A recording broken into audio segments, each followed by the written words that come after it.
Well, thank you for staying with us. Um, Remember, we said at the beginning of this program that there was plenty of traffic on the way. Well, actually, it all began yesterday, and it is still ongoing. And that is the reason for which our next guest, who is a consultant clinical psychologist, cannot be with us in the studio. Dr. Chris Aboje is stuck in traffic. But that is not going to deter us. We are still going to talk about lifestyle plans for positive mental health. What does that mean? It just means that, we always talk about good health, but part of good health is also mental health. Perhaps sometimes the good health is lacking because mental health is lacking. It's not quite there. And you talked about Dr. Boje being in traffic.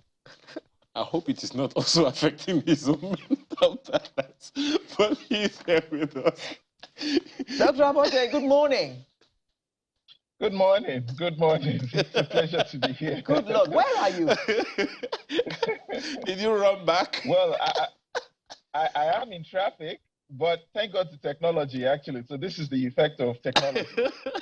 Wow. Okay. I love your backdrop.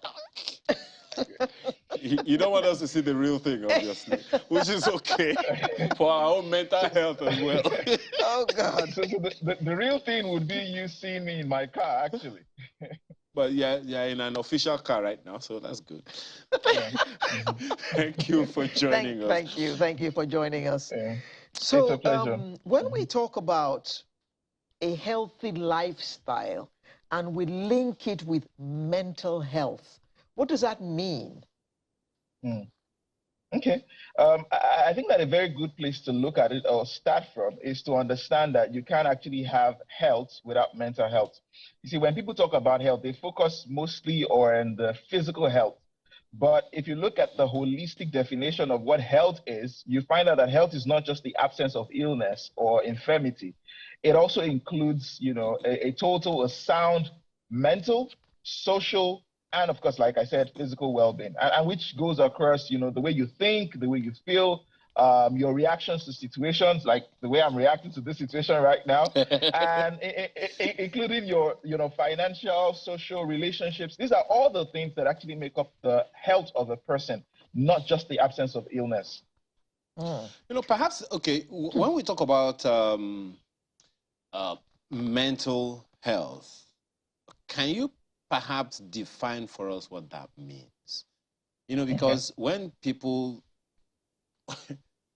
let's use a common street parlance that we all know, he's gone mental, So, perhaps there's a need for us to even understand what it means to have a stable mental health. Can you describe for us the spectrum of mental health? Well, thank you. I think that's a very important question because just like you mentioned, when people talk about mental health, many times what I notice is that they focus on what we call mental illness, which is not necessarily mental health. So if you look at the definition from the WHO's perspective, you will see that your mental health is a state of well-being where the person is able to actualize their potential, right? It's also that state where the person is able to be productive, manage the normal stresses of life, and of course, be fruitful and contribute to their environment, their community. Now, when you look at that, you realize that you can't be productive without mental health. You can't even have health without mental health. But I like to also look at mental health from a very simple perspective, which is breaking it down into the components. And the three components of mental health are just simply the way you think, the way you feel, and how you act, right? So when you look at that, you realize that we all have mental health, right?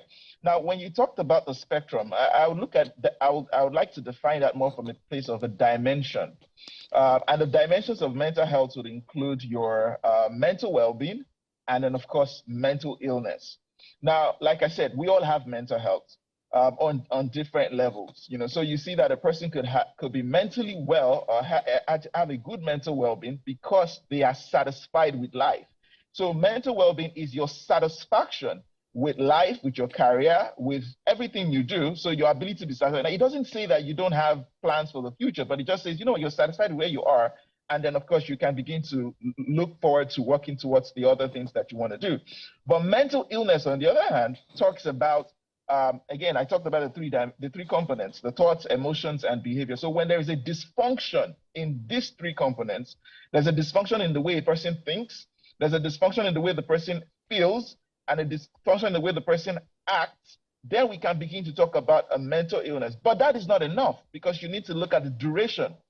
How long is this person experiencing this distress or this dysfunction for? So if a person feels sad for a couple of days, it doesn't mean that they have a mental illness. They are just sad. They're just experiencing an emotion. However, if that sadness goes on for a couple of weeks and then begins to affect work, causes them significant distress, deviates from what they used to be before, then we might begin to talk about, okay, could this be a mental illness, right? So this is important so that we're not just quick to say, oh, I have depression, I have a mental illness, because you might just be experiencing an emotion. That is not enough to classify you as having a mental illness. Sometimes, Doc, some of these things are circumstantial. For instance, the situation you find yourself right now.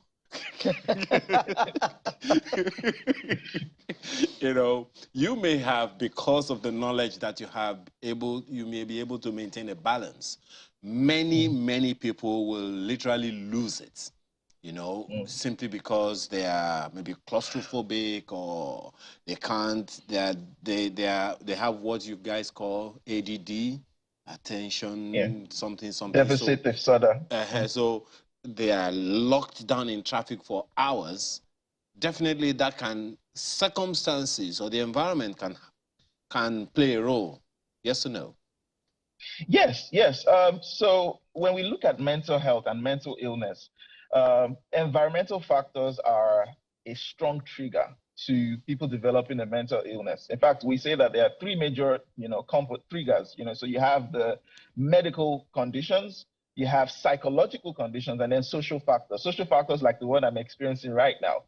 But even at that, it's very important for us to understand that the brain doesn't work with reality. The brain works with perception. So it comes down to how that individual interprets the experience that they're having, right? It comes down to that. Now, of course, the experiences that you've had over time can determine that. But like you said earlier, by virtue of my profession, I'm able to say to myself, reinterpret the experience. So yes, situations can trigger mental illnesses, but what is most important is the individual's ability to interpret, or in some cases, misinterpret the experiences they're having. So, Doc, how much do our lifestyle choices affect our mental health? So I think it's a bidirectional effect, such that lifestyle affects mental health and mental health also affects lifestyle, right? Okay. I'll look at it from a perspective of, so if you look at lifestyle is quite broad. You look at a person's social lifestyle. So interaction with people, for example, the relationships that they keep, they all have a significant effect on their mental health. We talked about the environment and the situations. Look at, in certain economic states, economic situations where some people are unemployed, that has a significant effect on their mental health. Because of course, like I said, it determines the kind of interpretation that their brain would conceive. And that interpretation will also affect the kind of chemicals the brain would secrete. Now, eventually, this would affect the person's mental well-being. It would affect their emotional state. It would affect their reactions to life events. Of course, finances as well. So there's a simple joke that I have. I heard someone say that, the cause of mental illness for many people is poverty. It might sound like a joke, but that's a significant factor. That if a person cannot afford basic amenities, things that they need to survive, to function, it could also affect their mental well-being. And on the other hand, like I said, that the mental health of the person can also affect their lifestyle, such that if a person is beginning to develop a mental health condition or a mental health concern, that can begin to affect the kind of choices that they make, the kind of decisions that they make, right? So take, for example, a person who is dependent on a substance, and maybe let me even create a broader image. A person who is stressed at work, needs to cope, and then turns to alcohol or a substance, goes to the pub to drink something or smoke something just to cope with the stress at work. Now, over time, you can then see that their life they become dependent on the substance such that they can't even function at work without using the substance. So you see how there's it's like a circle. Lifestyle affects the mental health, and of course, mental health can also affect the lifestyle and the choices, decisions of the individual. Perhaps, there is a need for us to also know some common mental health issues that people don't even know are mental health issues. For instance, what you just spoke to now, the example you gave, dependence on something, a lack of it in some people, some might say, might cause some form of anxiety. People don't know that anxiety is a sort of mental health issue, correct? Yes, you're correct. You're correct. But I like to step in here and try to differentiate that there's a difference between having anxiety and then having anxiety disorder, right? Why? Because anxiety is an emotion, and it's an emotion that is there for your good, right? Many people don't know this, and because we're not taught this, we're not taught that emotions are not bad. Like we've been taught. Like I joke around that if you ever attended a religious circle where somebody says to you that this week you're going to be sad, you probably will never go back there again, right? Because you say that, no, God forbid. But if they said to you, this week you're going to be happy, oh, you said this guy is, a man of God and you want to go back there. Because we think that happiness is a good emotion and sadness is a bad emotion. But if I get to shock people to help them understand that these are just emotions, and every emotion is a messenger. The reason why you have these emotions is because the emotion is trying to tell you something about your experience, about the environment, right? And your ability to understand and then act accordingly is very important. Now, and this is also very important because it differentiates emotions from disorders.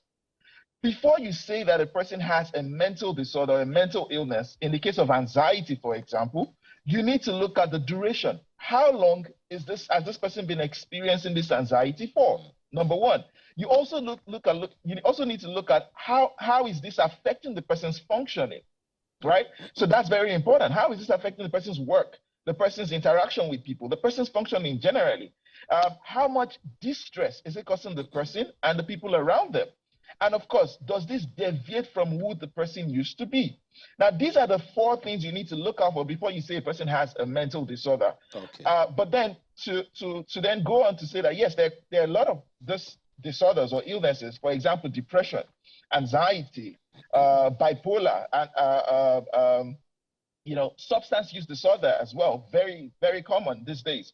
And you also have other disorders like sleep disorders and the likes. ADHD, like you mentioned earlier, schizophrenia, which are more severe and illnesses. So the list of mental illnesses can go on and on and on, but it's important for us to be able to differentiate emotions from mental illnesses. Are there triggers that people to these things, common in some people, that they are not aware of and they need to pay attention to?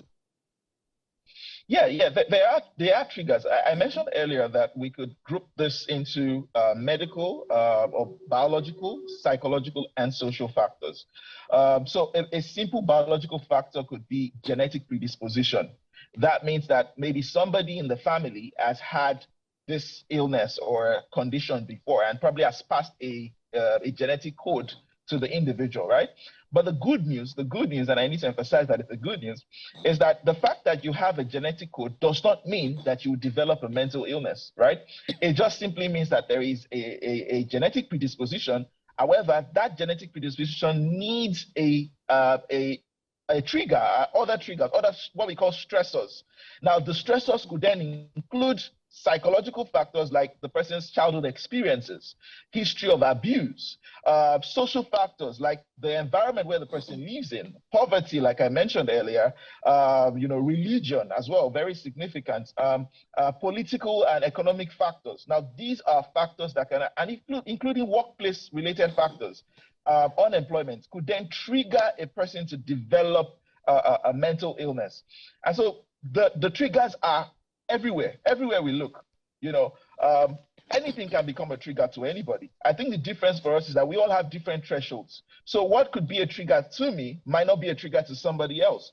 And what can be a trigger to somebody else might not be a trigger to me. So again, our experiences determine what is a trigger to us and what can predispose us or make us develop a full-blown mental illness. Okay. Okay, go on. Yes. How important is exercise and relaxation and fresh air? How important are all these things to a stable mental health? Well, I think these are lifestyle practices that can help promote a person's mental well-being. Oh, really? Take, for example, exercise. Exercise allows the brain to secrete what we call pleasurable chemicals like endorphin. So, of course, which would then go on to promote a positive mental well-being. But beyond exercise, like you talked about fresh air, I think that also contributes. But you see, diet is a significant lifestyle practice that can also help to maintain a positive mental well-being. Beyond lifestyle, you also see diet. You also see relationships, the kind of people that you relate with. Right? These days, they say on social media they use jokes like "bad energy, stay away," and that's the truth. Bad energy can actually trigger a mental health breakdown. And what is a bad energy? A bad energy could be a toxic relationship. A bad energy could be somebody who makes you feel negative about yourself, who probably in an experience of gaslighting or emotional abuse. Those could be a sort of bad energy that can affect the person's mental well-being. Interacting with people, we're social beings. And so, we all need to interact from time to time. Now, some people need more social interaction than others. Because of their personality, but that also is a significant factor. Employment as well is also a significant factor that could contribute to your well-being.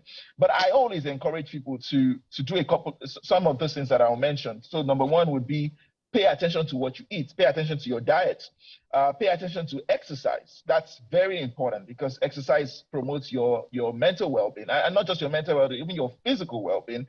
We've seen exercise even help people with obesity, diabetes, high blood pressure, and including mental illnesses. So exercise is great. You also need to manage your expectations.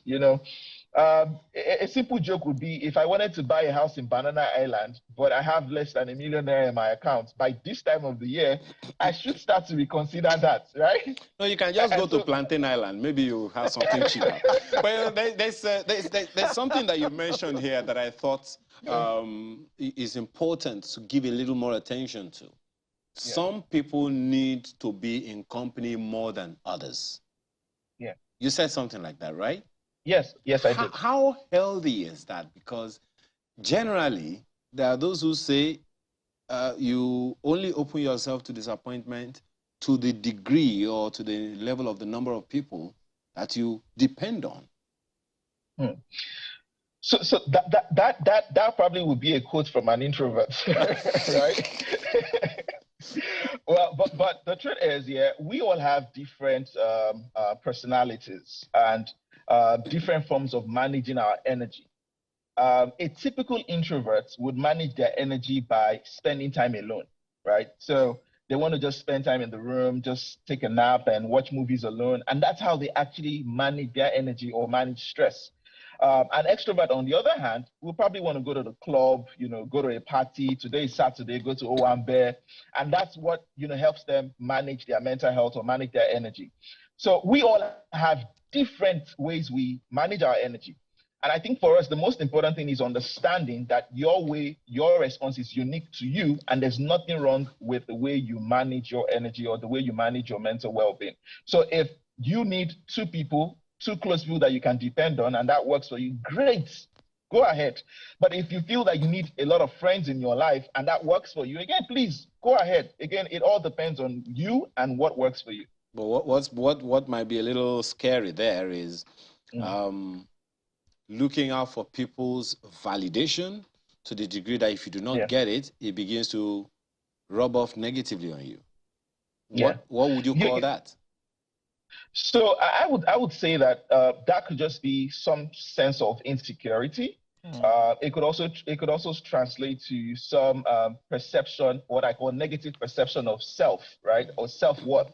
Now, some people actually are developed that way. Their experiences over time make them begin to depend on other people to get validated. Some others don't need that, right? So and some people call that a low self-esteem, although I might disagree, but that could just be it as well. So it's the inadequacy, the feeling of inadequacy, where you then think that you need other people to validate who you are. Now, the dangers of that is that you're likely going to find yourself in company of people who negatively affect you. You know, and the fact that they give you negative feedback about yourself doesn't make it true.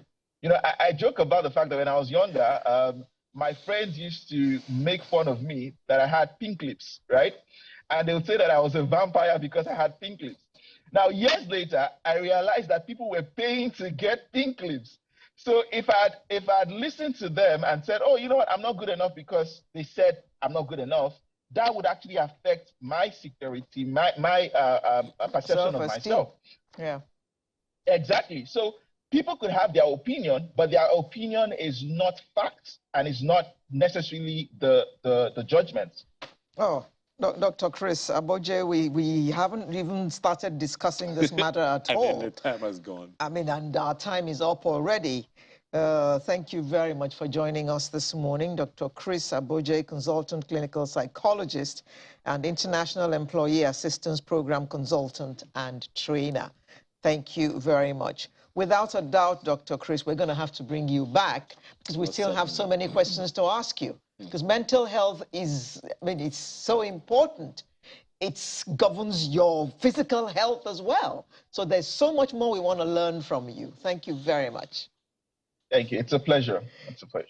So thank you for staying with us. We're reaching that point now, that good part where we call the home stretch. See you in just a bit.